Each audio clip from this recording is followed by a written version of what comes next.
Ang mabuting balita ng Panginoon ayon kay San Juan. Noong panahong iyon, nagtalo-talo ang mga Hudyo. Paanong maibibigay sa atin ng taong ito ang kanyang laman upang kanin natin? Tanong nila. Kaya't sinabi ni Jesus, tandaan ninyo, malibang kanin ninyo ang laman ng anak ng tao at inumin ang kanyang dugo, hindi kayo magkakaroon ng buhay. Ang kumakain ng aking laman at umiinom ng aking dugo ay may buhay na walang hanggan, at muli ko siyang bubuhayin sa huling araw, sapagkat ang aking laman ay tunay na pagkain, at ang aking dugo tunay na inumin. Ang kumakain ng aking laman at umiinom ng aking dugo ay nananahan sa akin, at sa kanya, buhay ang amang nagsugo sa akin, at ako'y nabubuhay dahil sa kanya. Gayon din naman, ang sinumang kumain sa akin ay mabubuhay dahil sa akin. Ito ang pagkaing bumaba mula sa langit. Ang kumakain nito'y mabubuhay magpakailanman.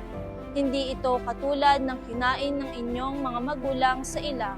Namatay sila, bagamat kumain niyo. Sinabi ito ni Jesus nang siya'y nagtuturo sa sinagoga sa Capernaum.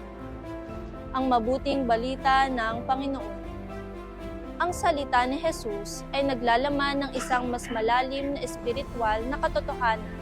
Hindi niya tinutukoy ang literal na kanibalismo, kundi ang pangangailangan para sa isang malalim na at personal na pakikipagkaisa sa Kanya.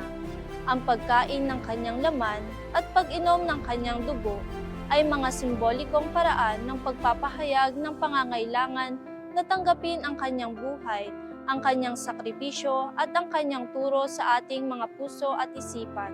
Ito ay isang paanyaya na maging bahagi ng Kanyang buhay, na ang Kanyang buhay ay maging buhay din natin. Manalangin tayo. Panginoon, maraming salamat po sa araw na ito at sa lahat ng biyayang patuloy naming tinatamasa. Naway patuloy mo kaming gabayan at bigyan ng karunungan sa bawat naming desisyon.